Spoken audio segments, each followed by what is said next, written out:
Amém? Então hoje nós vamos continuar a nossa introdução, a Didaquê. O que é a Didaquê? A Didaquê é o primeiro manual de ensino que a igreja teve lá no primeiro século da era cristã. A Didaquê também é conhecida como a instrução dos 12 apóstolos. Claro que nós sabemos que não foi os 12 apóstolos que escreveram isso aqui, até mesmo porque muito provavelmente todos eles já estavam mortos quando esse catecismo, quando esse manual de discipulado da igreja antiga surgiu. Mas por que a instrução dos 12 apóstolos, irmão Hélio? Porque está alinhado com a sã doutrina apostólica do Novo Testamento. Então,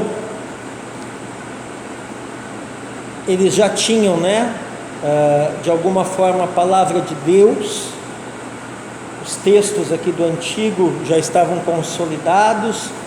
Os textos do Novo Testamento já circulavam abundantemente entre as várias igrejas locais, E surge lá no primeiro século esse documento tão tremendo que nós já, em 11 oportunidades, nos debruçamos para estudar e analisar e comparar isso aqui à luz dos ensinos das Sagradas Escrituras, especialmente o Novo Testamento, e temos visto, irmã Joseli, quanta importância e relevância tem, Nós vemos que desde sempre a tradição da igreja sempre foi o ensino,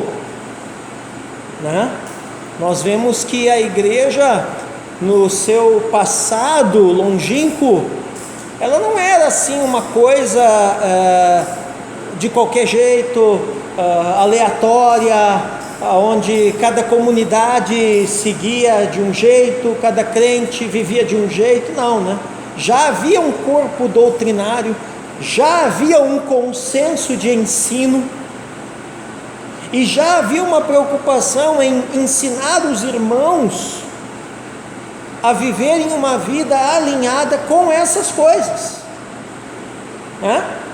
A igreja, no seu ensino, sempre foi muito prática. Então, quem é Deus, como conhecer Deus, e como viver Deus lá fora onde os pecadores estão, no seu dia a dia. É tendo isso em vista que esse fascinante manual de doutrina, que é a Didaquê, foi escrito e o seu texto chegou até nós nos dias de hoje. Amém? Então hoje nós vamos trabalhar, queridos, nessa 12ª parte, da nossa introdução a Didaquê. Aonde que está as outras 11 partes, Está lá no nosso canal no YouTube. Então você entra lá no nosso canal no YouTube. Não sei se o Maurício já é inscrito lá. Se não for, vai sair daqui inscrito hoje, em nome de Jesus, Nós vamos inscrever ele, Por falar em nosso canal no YouTube, irmão, continua aí fazendo força, viu, Edson? Continua aí divulgando o nosso canal. Continua aí, convidando as pessoas a se inscreverem para estarem recebendo os nossos conteúdos gratuitos lá no nosso canal A Verdade em Destaque, no YouTube. E também muito importante, os irmãos, quando assistem os conteúdos, às vezes você não veio num culto, você sabe que a mensagem vai estar lá, ou você foi impactado por uma palavra, você quer ouvir de novo, ver de novo aquela mensagem, você sabe que vai estar lá. É muito importante você dar o joinha ali, irmãos. Às vezes eu fico olhando, tem vídeos nossos que tem o nosso vídeo mais assistido, ele tem quase 10 mil visualizações, e você vai ver, ele só tem 700 e pouquinhos joia. E por que esse joia é importante? Porque o YouTube entende que aquele conteúdo, que aquele vídeo, que aquele material foi importante, foi relevante, edificou as pessoas, e então ele começa a recomendar aquele material para mais e mais e mais pessoas. Então é muito importante você, né? Uma horinha aí que você tiver alguns minutos do seu tempo, às vezes a gente fica por aí meio à toa, né? Você entra no YouTube, vai lá no canal da igreja, a Verdade em Destaque, vai entrando em todos os vídeos lá e dando joia, né? E vai também, à medida do possível, assistindo, né? Para aumentar também as nossas visualizações ali e recomendando para outras pessoas. Às vezes a gente compartilha tanta coisa, né? Coisa que não edifica. Então compartilhe a mensagem da palavra de Deus. Quanta gente você conhece que é carente, que é necessitado da palavra de Deus, né? E ali tem tanta palavra para edificar e abençoar tanta gente, mas às vezes as pessoas não compartilham isso, tá bom? Hoje, irmãos, na nossa 12ª parte, então, da introdução ao Didaquê, nós vamos começar falando de um ponto que é tremendo, que é a vida comunitária. Ou seja, a vida da igreja.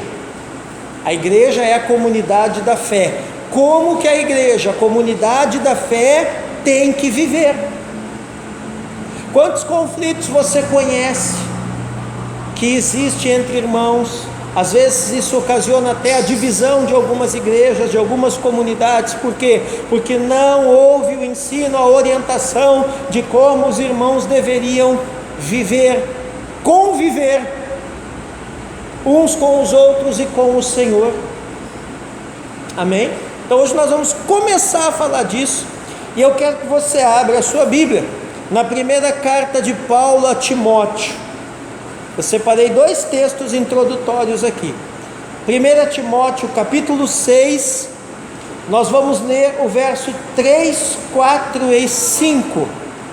Primeira carta de Paulo a Timóteo, capítulo 6, vamos ler o verso 3, 4 e 5, irmãos, do 3 ao 5, amém? Pode ler bem alto aí, Cristina, para nós. 3 ao 5, 1 Timóteo 6, do 3 ao 5. Se alguém ensina falsa doutrina e não concorda com a sã doutrina de nosso Senhor Jesus Cristo e com o ensino que é de segundo a piedade, e orgulhoso e nada entende, esse tal mostra um interesse doentio por controvérsias e contendas acerca de palavras, que resultam em inveja, brigas, difamações, suspeitas malignas, atritos constantes entre aqueles que têm a mente corrompida e que são privados da verdade, os quais pensam que a piedade é fonte de lucro. Amém? Até o 6, né? Não, até o 5. Isso. Amém? E agora, segunda carta de João, que nós lemos na abertura do culto, né, irmãos? Vamos ler apenas os versos 9 e 10. Segunda João, apenas os versos 9 e 10. Eu vou ler esse aqui bem alto. Segunda carta de João, versos 9 e 10, diz assim: todo aquele que não permanece no ensino de Cristo, mas vai além dele, não tem Deus. Quem permanece no ensino tem o Pai e também o Filho. Se alguém chegar a vocês e não trouxer esse ensino, não o recebam em casa, nem o saúdem. Amém? Então veja, tanto Paulo a Timóteo, como o apóstolo João, a essa igreja aqui, a qual ele não identifica na sua segunda carta, eles vão mostrar o seguinte: a importância de permanecer no ensino de Cristo, não corromper esse ensino, não distorcer esse ensino, que é a sã doutrina da igreja. Amém? E veja que essa parte aqui do Didaquê, que vai falar da vida comunitária, irmãos, são orientações, né, a respeito da vida comunitária, mas principalmente a respeito dos seguintes aspectos, que nós vamos ver aqui: a hospitalidade e a necessidade de discernir os verdadeiros pregadores, os verdadeiros mestres, os verdadeiros apóstolos. Amém? Veja que desde o início da igreja já se levantava o falso. Se levantava o falso, é porque existia o verdadeiro, né?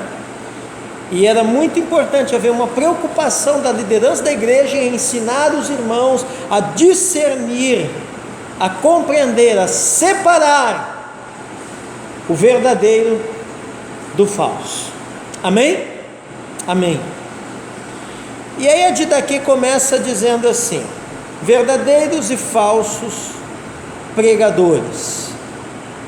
E diz o seguinte: se alguém vier até vocês ensinando tudo o que foi dito antes, deve ser acolhido. Como assim? Tudo o que foi dito antes? Tudo o que foi dito antes aqui na Didaquê. Pastor, como é que eu vou saber? Vai lá no nosso canal no YouTube e assiste novamente as 11 primeiras ministrações desse assunto. Mas o que eu quero salientar aqui para os irmãos? Que a igreja antiga tinha um ensino alinhado com a tradição. Como assim, pastor? Havia uma tradição de ensino, havia uma linha bem clara, bem nítida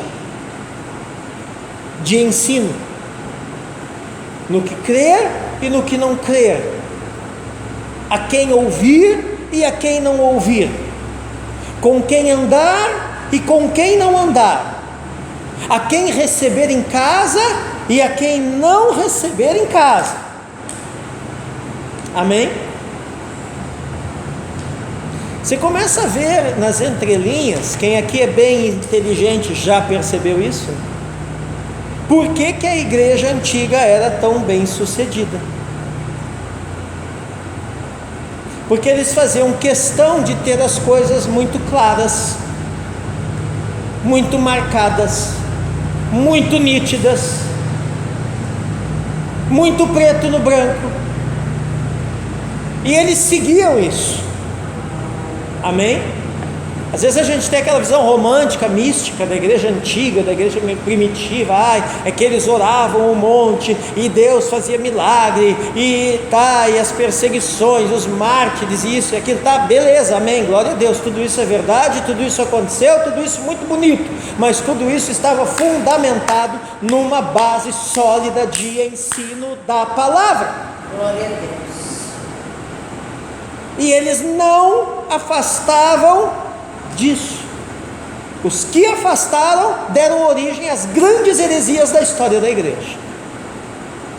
Mas de um modo geral, em sua maioria, a igreja não afastava dessas coisas. Por que hoje então nós vemos uma igreja muitas vezes tão raquítica, tão subnutrida espiritualmente, tão analfabeta teologicamente? Porque se afasta da sã doutrina. E não é nem mesmo por querer da igreja, mas muitas vezes, na maioria das vezes, pela falta do verdadeiro ensino, do marcante ensino da palavra, da doutrina do Novo Testamento. Amém? Então veja, quem vocês devem acolher, receber?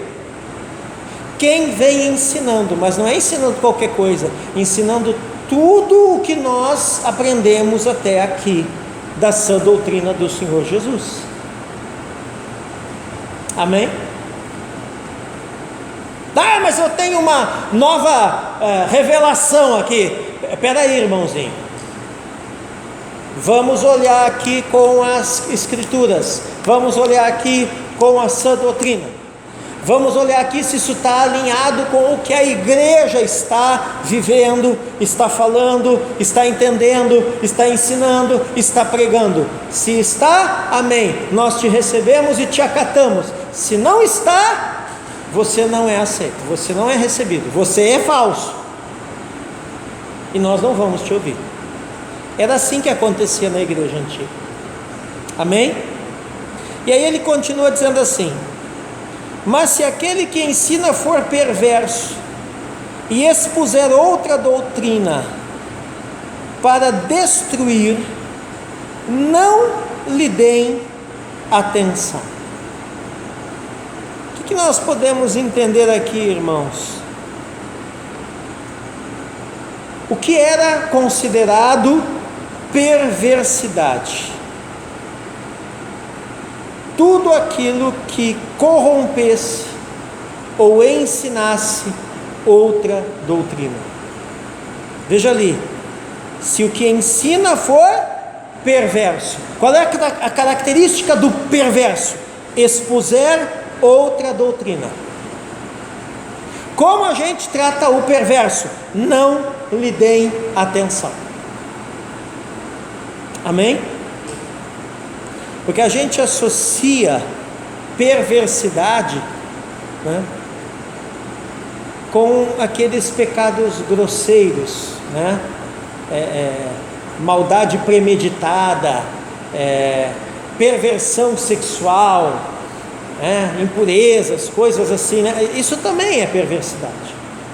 Mas veja que para a igreja antiga, perversidade era qualquer coisa que distorcesse a sã doutrina da palavra de Deus. Então o cara podia ser alguém até, né, com um procedimento aparentemente inquestionável, mas se o ensino dele era distorcido, ele era considerado perverso, e os irmãos não lhe davam atenção. Amém? Ele ficava falando sozinho. Contudo, continua aqui, se ele ensina para estabelecer a justiça e o conhecimento do Senhor, vocês devem acolhê-lo como se fosse o Senhor Jesus.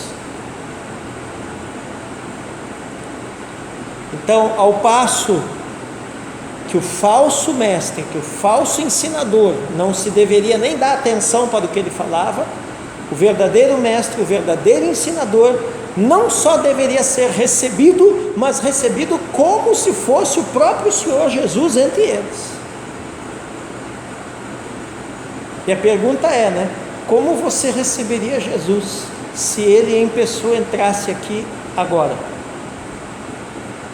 Ele já está aqui, né? Na pessoa do Espírito Santo. Nós que muitas vezes somos insensíveis e não percebemos isso. Não entendemos que estamos num ambiente santo, num ambiente espiritual, num ambiente sacro. E às vezes temos até alguns comportamentos que não condizem, né, com esse tipo de ambiente. Mas aqui está a palavra e há um ensino para nos ensinar, para nos orientar com respeito a essas coisas. Amém? E olha a característica do verdadeiro mestre: ele ensina para estabelecer a justiça, não para corrompê-la. Para estabelecer a justiça, né? E para trazer o conhecimento do Senhor. Então, os dois objetivos do verdadeiro ensino na igreja: estabelecer a justiça, né? E estabelecer o conhecimento do Senhor. Se você não for ensinado, não tem como você conhecer ao Senhor. Amém? Aí você começa a ver como está longe, mas longe mesmo, irmão Paulo. Longe assim como daqui na lua, quem vem com essa conversa, né? Para que tanto ensino? É muito ensino. A igreja antiga, irmão Hélio, é puro ensino. E sempre é necessário a gente ensinar e aprender, irmãos. Por quê? Porque é o ensino da sã doutrina da palavra que livra a igreja, que livra o rebanho, que livra vocês e eu dos lobos, dos ursos, das hienas, dos chacais, dos predadores espirituais que andam por aí afora. Amém? Quantos estão me entendendo? Olha aqui uma observação interessante que ele faz. As comunidades da igreja primitiva conheciam os apóstolos, os profetas e os mestres.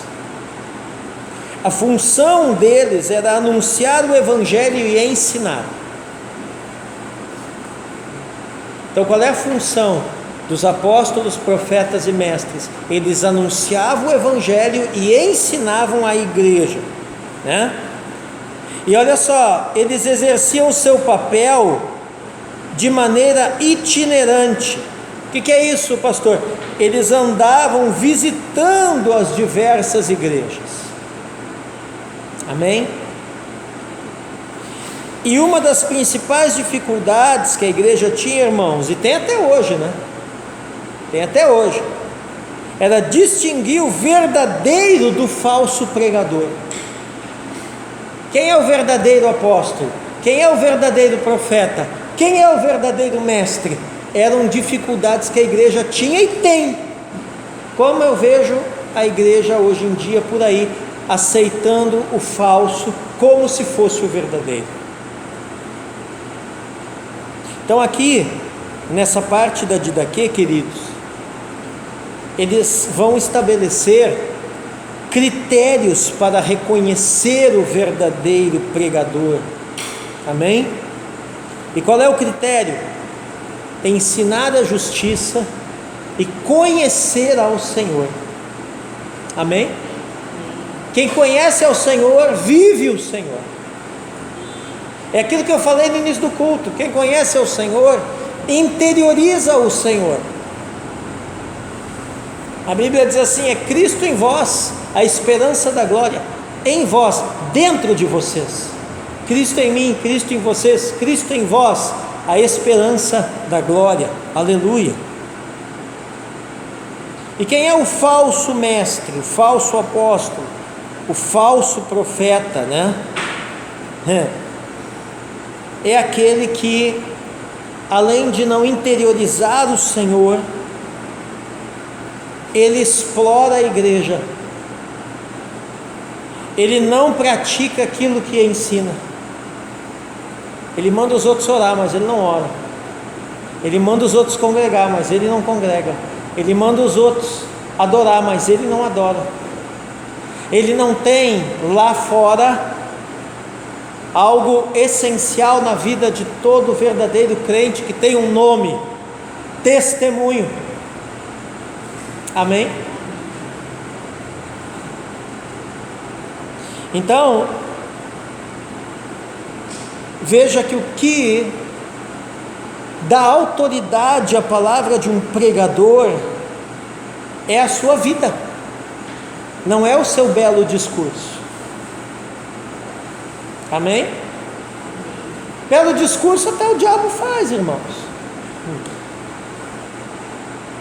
né? Então veja, mas naquele tempo eles ainda dependiam muito de pregador, porque eles não tinham isso aqui como nós temos hoje, completo, escrito, num único volume na mão. Veja como é importante você amar a palavra e valorizá-la, né? Aquilo que você tem, eu tenho várias Bíblias na minha casa, né? Com certeza muitos de vocês têm mais de uma em casa, né? Mas a igreja naquele tempo não tinha o que você hoje muitas vezes tem até sobrando, e às vezes não lê, às vezes não valoriza. Então por isso eles estavam muito ainda dependentes do ensino de pregadores, e por isso então que havia essa preocupação de ensinar eles a discernir o verdadeiro pregador, o verdadeiro profeta, o verdadeiro apóstolo, o verdadeiro mestre daquele que era falso. Amém? Eu quero ir mais um pedacinho aqui com vocês, ó. Então ele diz assim: quando os apóstolos, quanto aos apóstolos e profetas, procedam conforme o princípio do Evangelho. Então aqui ele vai começar a dar orientações. Primeiro ele deu orientações para os mestres, lá que nós já vimos. Agora ele vai continuar aqui com orientações para os apóstolos e para os profetas. Amém? E aí a primeira orientação que ele dá é o seguinte: todo apóstolo que vem até vocês seja recebido como o Senhor. Então veja, o apostólico, né, é um ofício ministerial. Todos representam o Senhor, mas o apostólico é o que mais representa. Jesus é o apóstolo por excelência, é o apóstolo da nossa fé. Amém? Amém. Só que aí ele vai dizer assim, ó: ele não deverá ficar mais que um dia, ou, se for necessário, mais outro. Se ficar por 3 dias, é um falso profeta. Ah, pastor, mas como é que nós vamos entender isso, né? Bom, hoje em dia não é mais natural, comum a gente ficar hospedando obreiros, né? Mas o que eu quero que vocês entendam, né? Nós temos que contextualizar isso aqui. Nós não estamos mais no 1º século, né?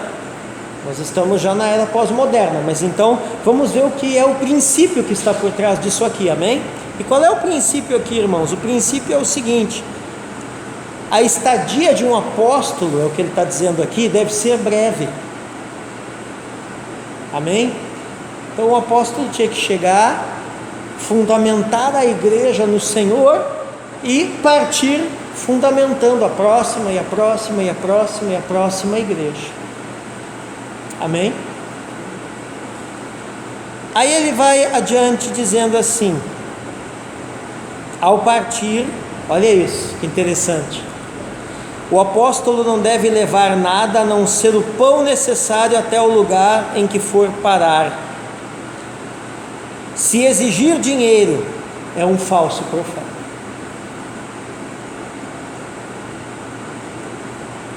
Claro que isso não tem nada a ver com nós honrarmos, né, um pregador, um apóstolo, seja qual for o ofício que a gente trouxer para fazer um trabalho, para ministrar na igreja, né? Mas aqui ele está falando de gente, né, que se diz apóstolo, se diz profeta, se diz mestre e anda por aí extorquindo a igreja, anda por aí exigindo da igreja, né? Tem um aqui que andou muito tempo aqui em Paranaguá, né? Eu não vou dizer nome, obviamente, né?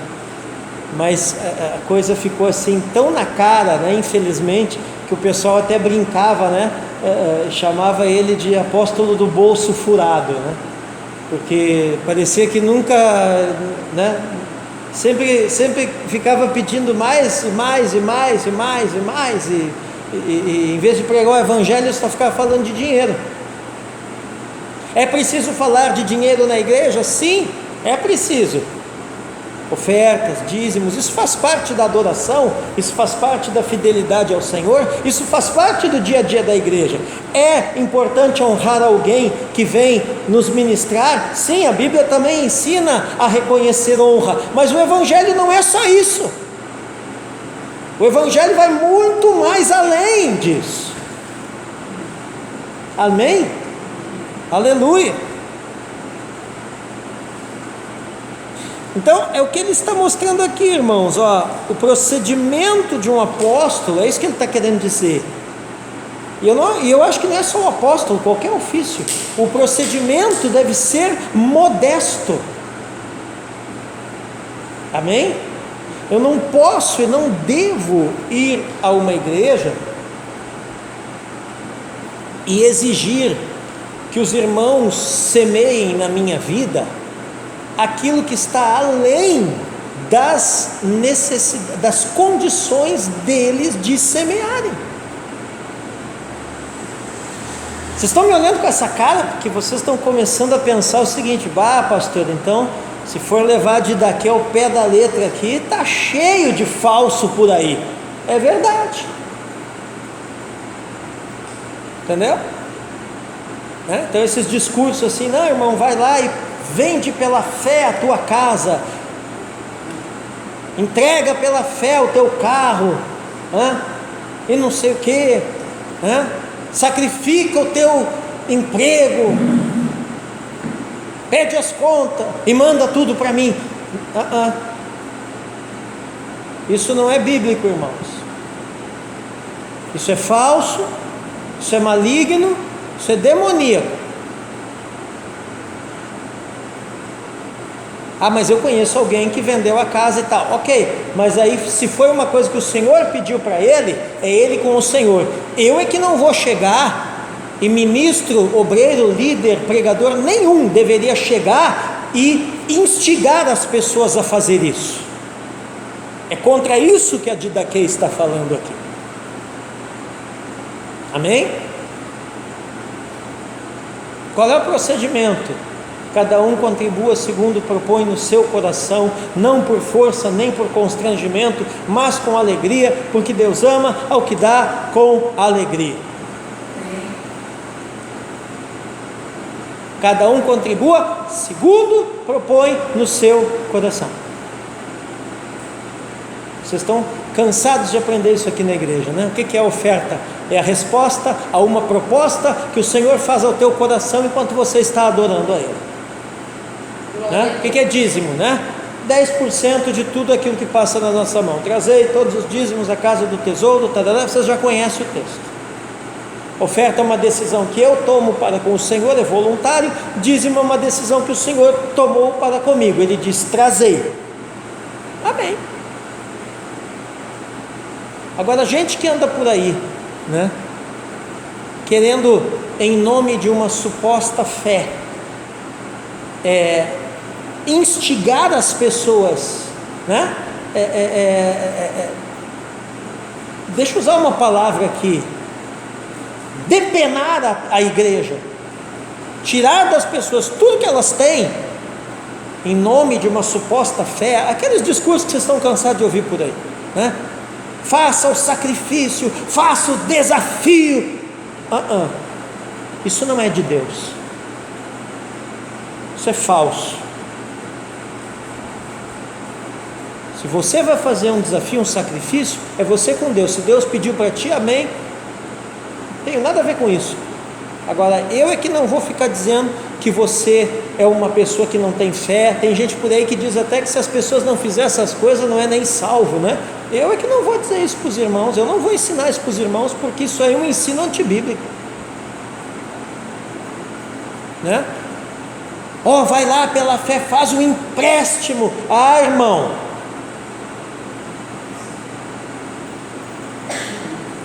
isso daí não é de Deus. Amém? Então você vai ofertar? Vai. Você vai dizimar? Vai. Você vai honrar alguém com uma primícia, com uma semente, isso, aquilo? Amém.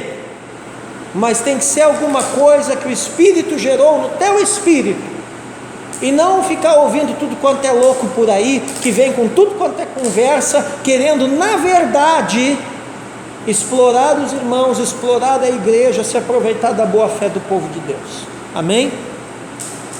Ele continua: não coloquem à prova nem julguem um profeta. Agora ele vai começar a falar dos profetas. Que em tudo fala sob inspiração, pois todo pecado será perdoado, mas esse não será perdoado. Veja bem, ele dá uma dica aqui, né? Questionar o Espírito Santo, né, é um grave pecado. Então aquele profeta, né, que fala inspirado pelo Espírito Santo, você vai julgar, claro, a profecia. A Bíblia ensina a julgar as profecias. Toda profecia tem que bater com o ensino da palavra, né? Se você percebe que ele está falando, que ela está falando inspirado pelo Espírito Santo, alinhado com as Escrituras, não tem o que você ficar questionando. Amém? Agora, ele vai dizer aqui, nem todo aquele que fala inspirado é profeta. Então tem uma diferença. Às vezes a pessoa pode ser usado momentaneamente ali, né, com o dom profético, falar inspirado por Deus, mas não quer dizer que é um profeta de ofício, né? E aí ele diz: é assim que vocês reconhecerão, né, a não ser que viva como o Senhor. Ó, aqui, ó, nem todo aquele que fala inspirado é profeta, a não ser que viva como o Senhor. Ele está dando uma dica aqui, Maurício. Quem é um profeta de ofício? É aquele que vive como o Senhor. Que Senhor? O Senhor Jesus. Então ele tem a modéstia de Jesus, ele tem a humildade de Jesus, ele tem o quebrantamento de Jesus, ele tem a dependência de Jesus, ele tem a mansidão de Jesus, ele tem a paz de Jesus. Ele está falando inspirado pelo Espírito de Jesus, ele está falando alinhado com a palavra de Jesus. Esse é um verdadeiro profeta. Amém? Agora o cara anda por aí profetizando, né? Chega em casa, bate na mãe. Esse é o falso profeta. Jesus não chegava em casa e batia na Virgem Maria. Não. Amém?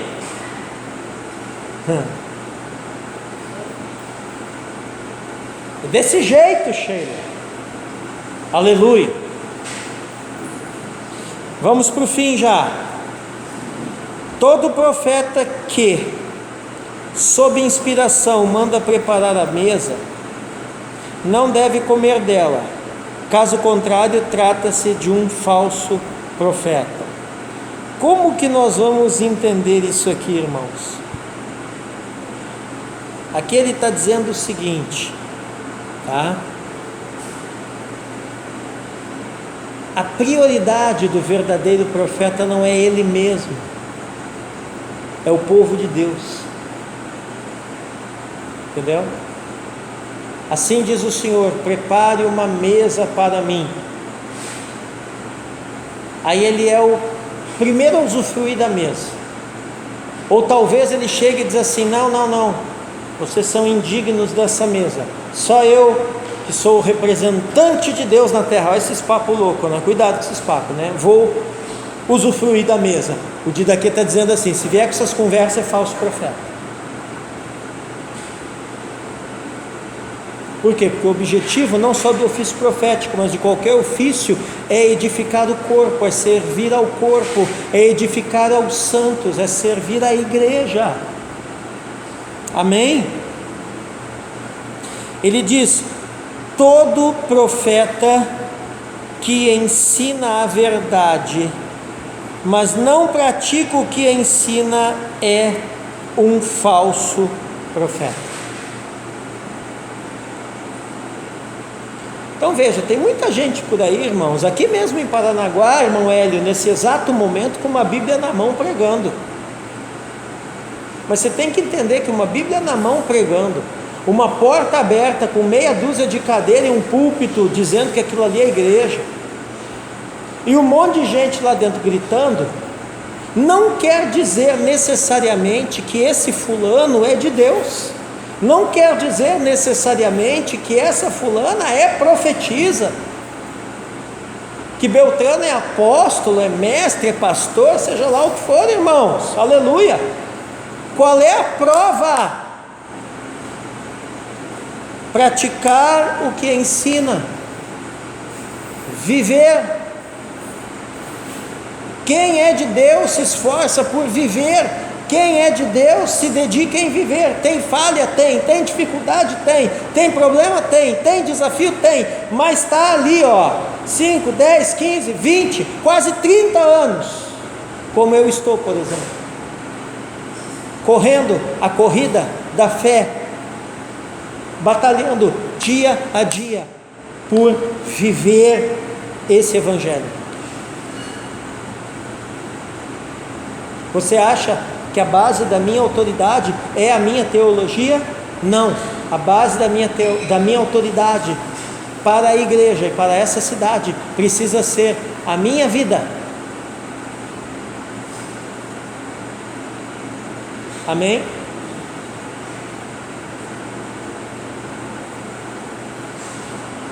Olha ali, todo profeta comprovado e verdadeiro que age pelo ministério terreno da igreja, mas não ensina a fazer como ele faz, não será julgado por vocês, ele será julgado por Deus. Assim também fizeram os antigos profetas. O que ele está dizendo é o seguinte: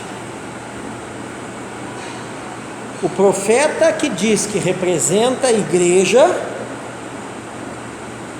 deve ensinar como a igreja orienta.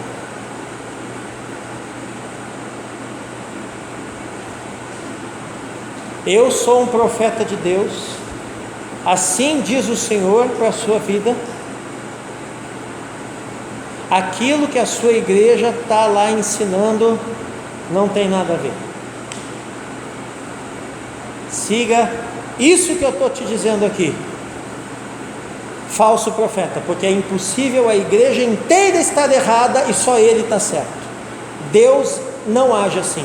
Deus age sempre no grupo, no colegiado, na comunhão dos santos. Quão bom e quão suave é que os irmãos estejam unidos. Ali o Senhor ordena a bênção da vida para sempre. Ali o Senhor derrama o óleo da sua unção. Não é o que diz lá o salmista? Agora, um cara que anda por aí isolado, desigrejado,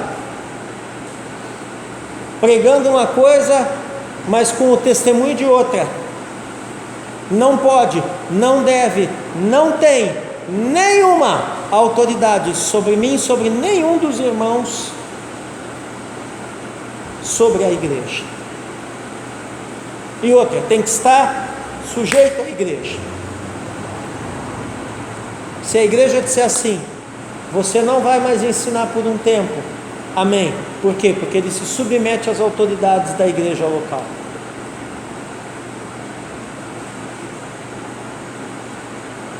Ai, mas eu tenho uma palavra de Deus. Deus não passa por cima da sua igreja. Amém? Então o que ele está dizendo aqui? Que não basta o profeta falar em nome da igreja. É preciso falar alinhado com a orientação que a igreja dá, entendeu? Não é só o que, mas é também o como. Deus vai dar a um profeta o que dizer, vai, alinhado com as escrituras, mas a igreja vai dar a esse profeta o como dizer.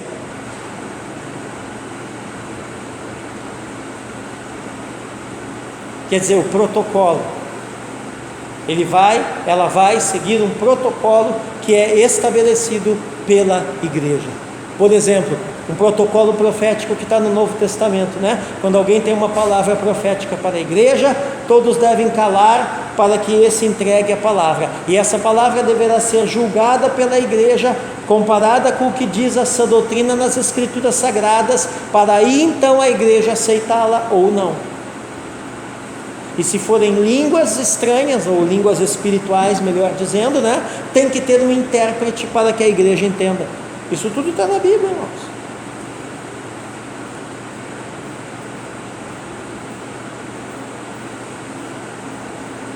Então vamos lá.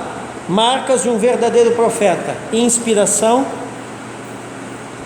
vida alinhada com Jesus, prioriza a necessidade dos irmãos, pensando primeiro no próximo, depois em si, pratica o que ensina, e ministra orientado pela igreja.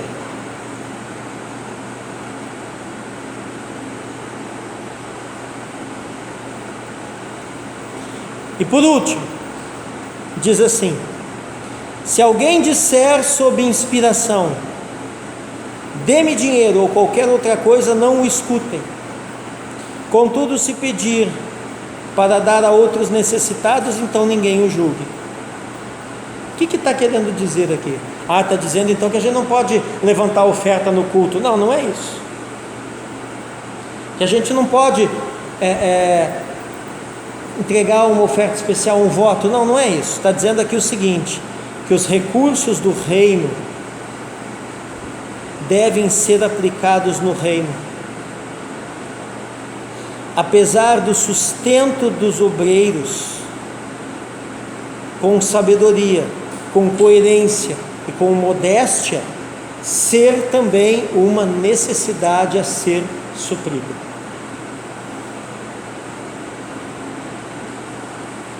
Ou seja, recursos do reino não é para luxo. Aí você começa a pensar, só pense, mas não fale, tá bom? Quanta gente por aí, né, vive um luxo exorbitante, dizendo-se profeta de Deus, né? É lícito a igreja me abençoar com uma casa para mim morar? É mais do que lícito. Agora, eu não preciso exigir dos irmãos, né, um apartamento em Dubai. Entendeu? A não ser que a igreja tenha essa condição e queira fazer isso. Aí é outra história, porque existe também congregações por aí que são muito ricas. Ok. Mas eu estou falando de exigência. Amém? Amém. Então é disso que ele está falando. E nós vamos encerrar com 1 Timóteo 5, 17 e 18. É os últimos versículos que nós vamos ler aqui nessa parte da exposição, né, da introdução a Didaquê, essa 12ª parte na noite de hoje. 1 Timóteo capítulo 5, versos 17 e 18, olha lá. Tem uma orientação da Bíblia com relação a suprir, né, os líderes da igreja. Diz assim: os presbíteros, e aqui presbíteros entendam líderes, que lideram bem a igreja, são dignos de dupla honra. Aqueles cujo trabalho é a pregação e o ensino. E aqui essa honra que ele está falando, não é só o reconhecimento, é também, né, o suprimento das necessidades. Tá? Verso 18. Pois a Escritura diz: não amordace o boi enquanto está debulhando o cereal, e o trabalhador merece o seu salário. Então não tem nada de errado em existirem líderes, né, assalariados na igreja. O que está errado é os extremos disso. Gente que quer ter líder, mas não quer semear nada na vida desse líder. Então, além de trabalhar para a igreja, o cara tem que trabalhar fora. Por quê? Porque muitas vezes tem aqueles crentes que são miseráveis, unha de fome, e não querem entregar uma oferta na mão, né, de quem os lidera, de quem os ensina, de quem os abençoa. E tem o outro extremo. Qual é o outro extremo? É aquele líder, né, que é assim, fora da casinha, que ele quer viver no luxo, que ele quer exigir dos irmãos coisas que estão além das condições do limite dos irmãos, e até mesmo além do bom senso. Isso também é o outro extremo. O cara que só fala em dinheiro. Amém, irmãos? Amém. Então, a Didaquê nessa noite vem com esse ensino, e a gente vem dentro de uma coerência, dentro de um equilíbrio, né, tendo essa compreensão, esse entendimento. Mas o mais importante, apesar de que eu falei muito de recursos aqui, de finança e coisa e tal, mas o mais importante aqui não é isso. O que está salientando aqui é a vida. Amém? Amém. Como você conhece o verdadeiro do falso profeta, o verdadeiro do falso apóstolo, o verdadeiro do falso mestre, o verdadeiro do falso pastor, o verdadeiro do falso evangelista? Olha para a vida do cara.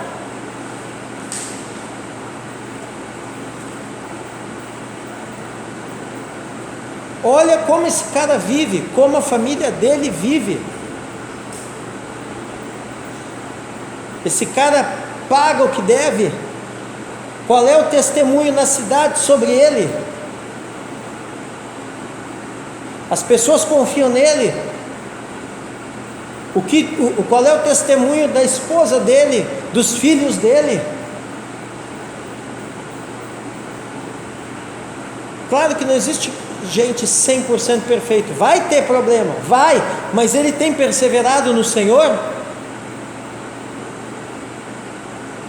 Tem problema lá com um filho, com uma filha, de repente, tá, mas ele deixou por isso mesmo? Ou ele está inconformado e está ali, lutando dia a dia, trazendo a sua casa, a sua família para o eixo, para o Evangelho, entendeu? Porque às vezes a gente esquece também, né, que os líderes são humanos e que a família dos líderes também é de carne e osso, e a gente fica exigindo dos líderes uma perfeição que nem a gente tem, e o nome disso é hipocrisia. Mas quem é um líder que realmente, biblicamente, está autorizado a ser uma palavra de ensino, de autoridade, que você deve ouvir, que você deve obedecer, seguir sem medo, é o cara que você vê que está ali lutando, batalhando para alinhar a sua vida, a sua casa, a sua família com os ensinos da palavra de Deus, e ela tem testemunho. Amém?